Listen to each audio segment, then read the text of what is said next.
Hello everyone, welcome to another episode of Prelims Warm Up.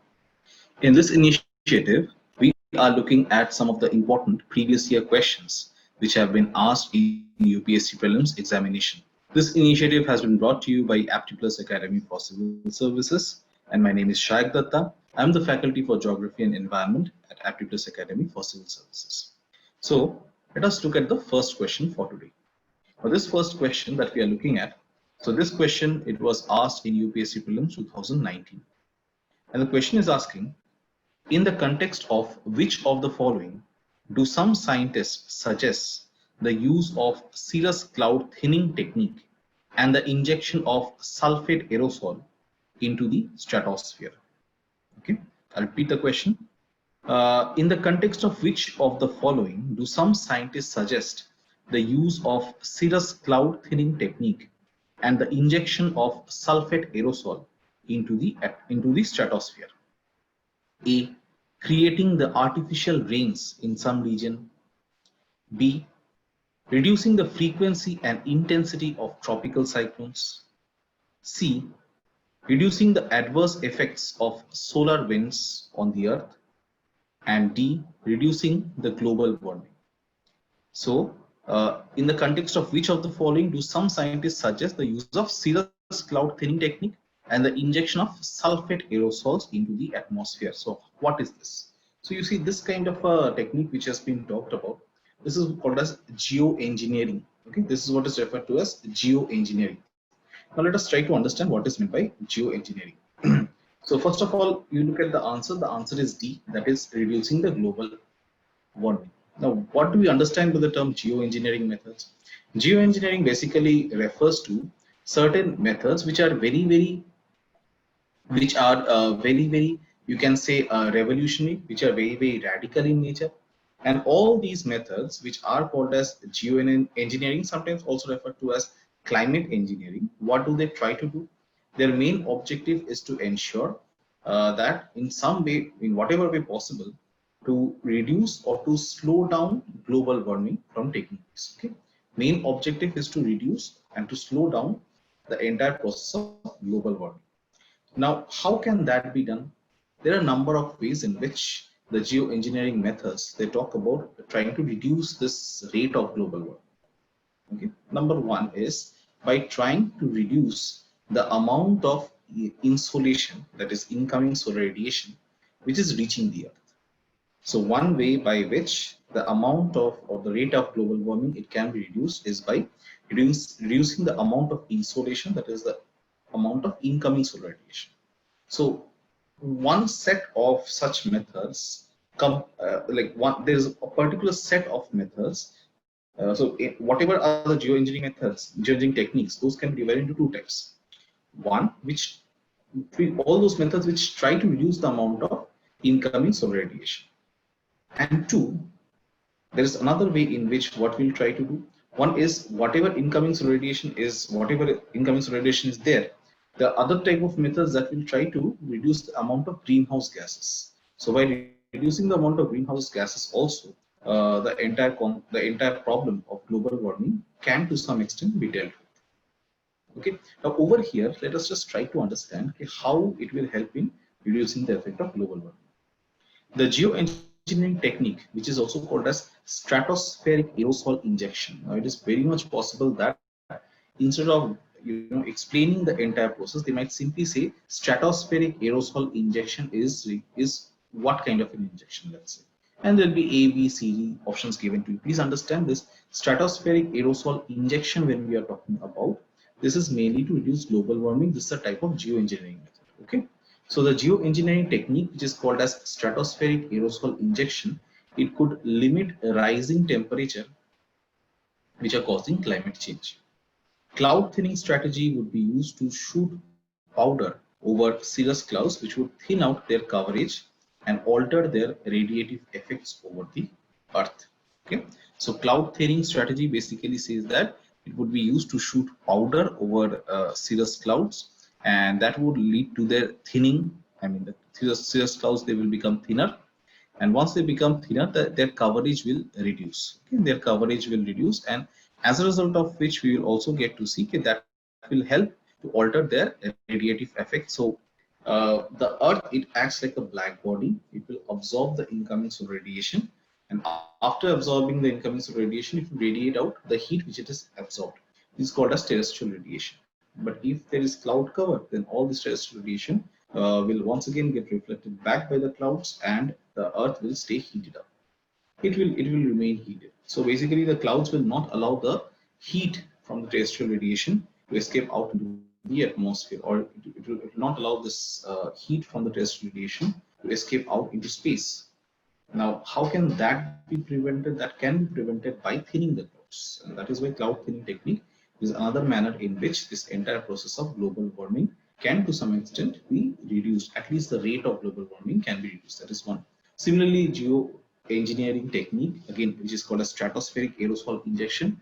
What does it say? It says that, see, in the question itself, you see injection of sulfate aerosol into the stratosphere. Now, how will that happen? By injecting this sulfate aerosols and all, ultimately what will happen is this: okay, there will be more amount of reflectivity taking place. Okay, so by spraying aerosols, it will increase the albedo. It will increase the albedo, and automatically we'll get to see more amount of the incoming solar radiation will get reflected back. Ultimately, that will help to reduce the amount of solar radiation reaching the Earth's surface. So anyway, just go through what is geoengineering methods, just go through what is climate engineering, and what are the various methods under climate engineering or geoengineering. So answer is D for number 1. Question number 2, this was also asked in UPSC prelims 2019. The question is asking, in the context of which one of the following are the terms pyrolysis and plasma gasification mentioned? Okay, in which one of the following are the terms, in the context of which one of the following are the terms? एक क्या है pyrolysis, the other is plasma gasification mentioned. A, extraction of rare earth elements. B, natural gas extraction technologies. C, hydrogen fuel based technologies. And D, waste to energy technologies. So which out of these they use these terms? One is pyrolysis, the other is plasma gasification. So let us try to understand over here. So answer again is D, that is waste to energy technologies. But what is this waste to energy technologies? Where does pyrolysis and plasma gasification come into the picture? Let's try to understand. First of all, what is meant by pyrolysis? When we talk about pyrolysis, it is the process of heating organic materials at a high temperature in the absence of oxygen. Please try to remember the definition for pyrolysis. It is the process of heating organic materials at a high temperature in the absence of oxygen. Similarly, there's another term that we looked at, and that is what is called as plasma gasification.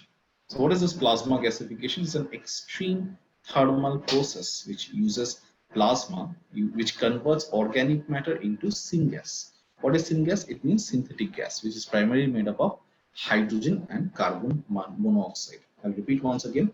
What is pyrolysis? Pyrolysis is the process of heating organic material at high temperatures in the absence of oxygen.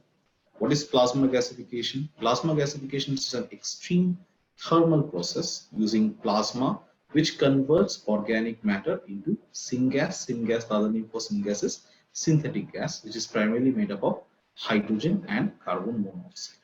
Okay. So these are the two terms, and they are used in waste to energy techniques. Okay. So pyrolysis and plasma gasification both are used in this particular process. Next, moving on to question number 3, which was also asked in 2019, and this is from a term which we encounter in our environment syllabus, that is biosphere reserve. So this question is asking about Agastya Malai Biosphere Reserve. What is this Agastya Malai Biosphere Reserve? So Agastya Malai, see, any biosphere reserve when you are talking about, unlike a national park, unlike a wildlife sanctuary, a biosphere reserve will be a network of protected areas, not one single protected area, not one single isolated protected area like one single national park or one single wildlife sanctuary or one single tiger reserve. No. When we talk about a biosphere reserve, in that case, we talk about an entire network of protected areas which are almost contiguous to one another. Contiguous means they are almost connected and they are continuously stretching over a long distance. So तब जाके पूरा network जो है उसको हम लोग कहते हैं biosphere reserve. Okay. So naturally, as you can understand, okay, biosphere reserve is like a superset. It is like in our school days we would have done set. So you have a superset, and under the superset you have certain components.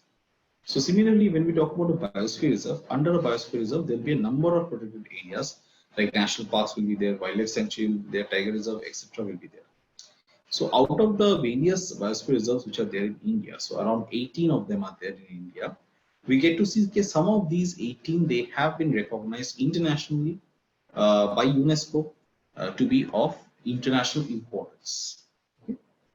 So one such we get to see is what is called as Agastya Malai Biosphere Reserve. So the latest one that we have is Kanchenjunga Biosphere Reserve. But before that, the previous one, which was from India, around 11 of the 18 biosphere reserves, they have been recognized by UNESCO.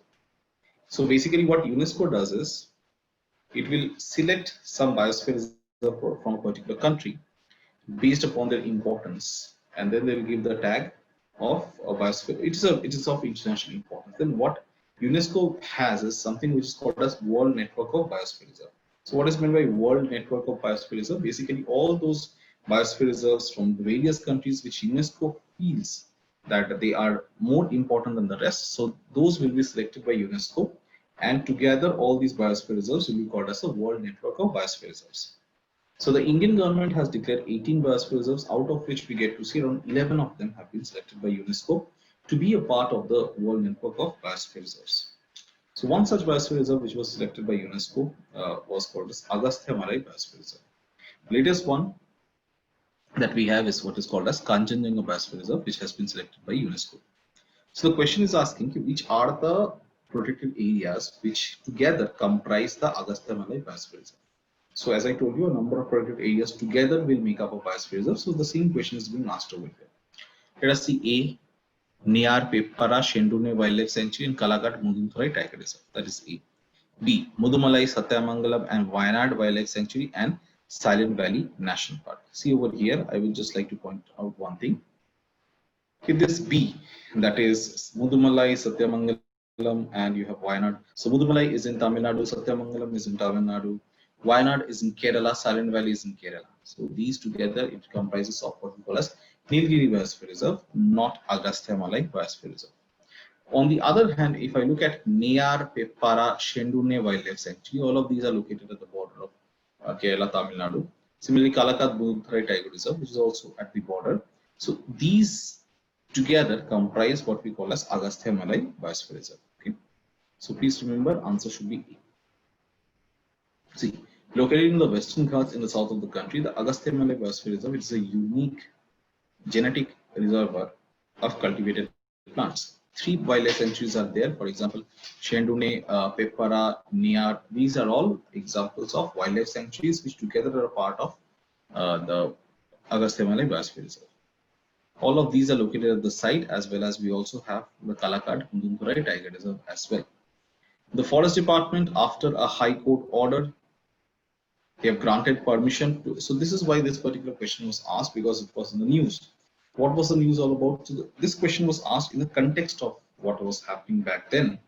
So what was the context? The context is this: okay, the Forest Department, after a High Court order, it had granted permission to women to trek this Agastya Kudam peak, which is the highest peak of Agastya Malai.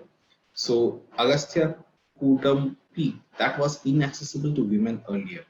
Why this question was asked? Because of the news that the Forest Department has, after a High Court order, granted permission to women to trek this particular peak for the first time in its history. Okay, that is very, very important. Remember the name of the peak. What is the name? Agastya Kudam. Okay, that is the name. And why they were not allowed in the first place? Why were women not allowed to trek up this hill in the first place? We get to see that number one is, of course, the difficult terrain which is there. Not only that, but there is also resistance from the local tribe. One such local tribe is what is called as the Kani tribe. And these Kani tribe, they are a group of indigenous people who opposed women entry at the peak. So that is what was done. Okay, women, they were not allowed to reach to the peak. And what was the main opposition? Number one, because of the difficult terrain. So many of the women, they refused, or they could not climb up the peak. And number two, because of the resistance from the Kani tribe who live over here and who opposed the entry of women. Agastya Kudam, it is situated in the Peppara forest range. It is included in the UNESCO World Heritage Site under Agastya Malai Biosphere Reserve. Okay, next. Let us move on to question number 4.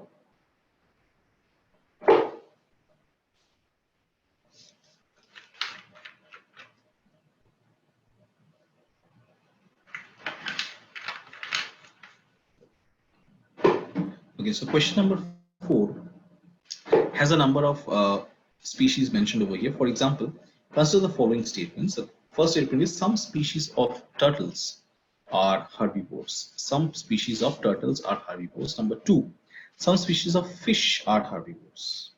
Number 3, some species of marine mammals are herbivores. Number 4, some species of snakes are viviparous. Some species of snakes are viviparous. Now let me just try to clarify a few things over here. Number 1, viviparity. What does that mean? Viviparous or viviparity.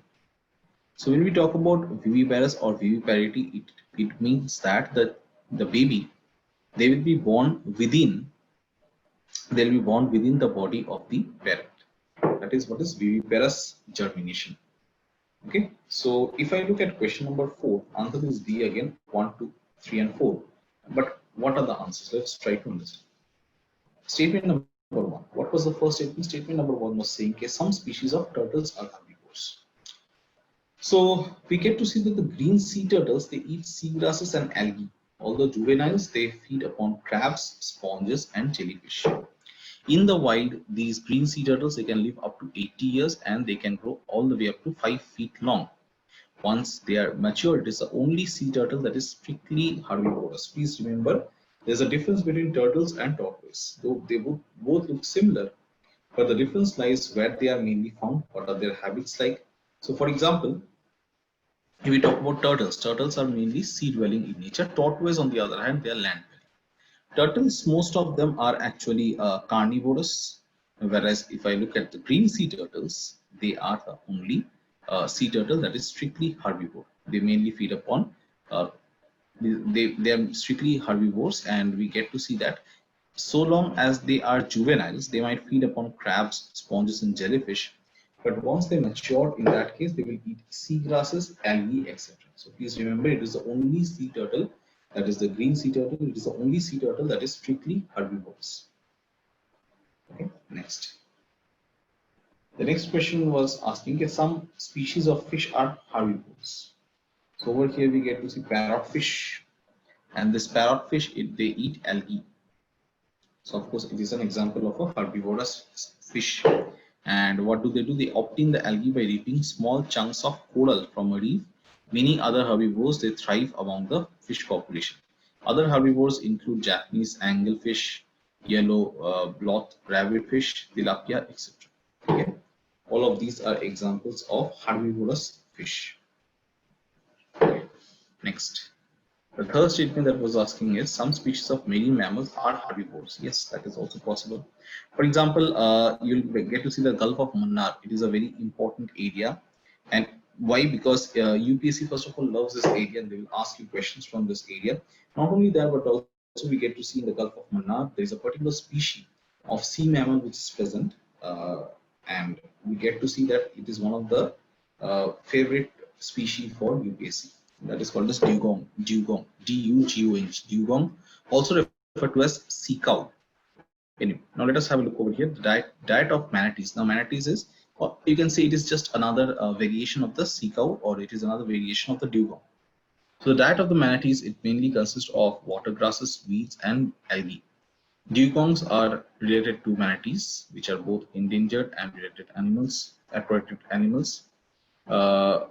Also, we get to see that these slow-moving herbivores, they graze mainly on underwater grasses, and they'll be feeding upon them. They'll have sensitive snouts. They'll be chomping upon these grasses with the rough leaves. Apart from that, if you look at statement number 4, which basically said that some species of fish, some species of snake are viviparous. So snakes that are viviparous, they nourish their developing young through a placenta and the yolk sac. Sometimes this is highly unusual among the reptiles. Boa constrictors and green anacondas are two examples of viviparous snakes. What is meant by viviparity? Snakes that are viviparous, they nourish their developing young through a placenta and a yolk sac, something which is highly unusual among reptiles. Plus, it is also saying that the boa constrictors and green anacondas, they are two examples of such snakes which are viviparous in nature, which basically means that they give birth to live young with no eggs involved at any stage of their development. This is what happens in case of uh, snakes like boa constrictors, green anacondas, etc. What they will do, they will give birth to live young ones with no eggs involved at any stage of development. Okay, now moving on to the last question for today. This question was also asked in UPSC Prelims 2019, and you have two columns. On one column, you have wildlife, and in the second column, you have the rivers where they are naturally found, or the places where they are naturally found. For example, blue-finned marcy. Marcy is a type of fish. Okay, in fact, it is called as a tiger among the fish. So it's very big. Blue-finned marcy. It is found in the Kaveri River. Is that correct? Let's see. Irrawaddy dolphin, it is found in the Chambal River. Now, this is something that all of you should try to remember. Irrawaddy dolphin, Irrawaddy dolphin. It is found in the Chambal River, and some of the Irrawaddy dolphins are also found in the Chilika Lake as well. So over here you have Irrawaddy dolphin and Chambal River being mapped to one another. Also, we have rusty spotted cat mapped to the Eastern Ghats. So let us see the answer. Answer is C. What is C? 1 and 3. That is this bluefin marcy along with natural river, along with Kaveri River, and we also get to see rusty spotted cat along with the Eastern Ghats. So these two are the right answer that we get to see. Now let us try to understand a little bit in greater details. The bluefin marcy is found naturally in the Kaveri River. The Irrawaddy dolphin is a critically endangered species. It is found near seacoast and in estuaries and rivers in parts of Bay of Bengal and Southeast Asia. In India, if I look at the Irrawaddy dolphin, as I told you at the beginning, it is found in Lake Chilika also, and it is not found in the Chambal River. That is something that you should remember. It is the alligator, or something also called as gharial, okay, for which the Chambal River is famous, not the Irrawaddy dolphin. On the other hand, yes, the Gangetic dolphin can be found in the Chambal River. So please remember, Chambal River mainly Gangetic dolphin, not the Irrawaddy dolphin. Irrawaddy dolphin, Lake Chilika Lake may you'll get, but not so much in the Chambal River. On the other hand, Chambal River, it is very, very important so far as alligator population is concerned, and the conservation of gharials or alligator is concerned, because they are an example of a critically endangered species. Next is the rusty spotted cat. It is one of the world's smallest feline. The rusty spotted cat is one of the few wild cats that inhabit the forest of Andhra Pradesh. It is among the animals in the Eastern Ghats. Okay, so the rusty spotted cat is one of the world's smallest feline. Feline means a cat species. The rusty spotted cat, one of the few wild cats that inhabit the forest of Andhra Pradesh, is among the animals in the Eastern Ghats. Okay, so out of this, you can understand that Irrawaddy dolphin and Chambal River, that does not match up, but the rest of them do. So for question number 5, the answer should be C. Okay. So with this, we come to the end of today's session of Prelims Soma. Hope you have liked the video. Please let us know in the comment section, and please like and share this video with other UPSC aspirants who might benefit from it. Apart from that, please subscribe to Aptitude Academy for Civil Services YouTube channel for more such informative videos. We'll be back again with another set of 5 questions asked in the previous year UPSC Prelims examination. Till then, stay safe and take care. Thank you so much.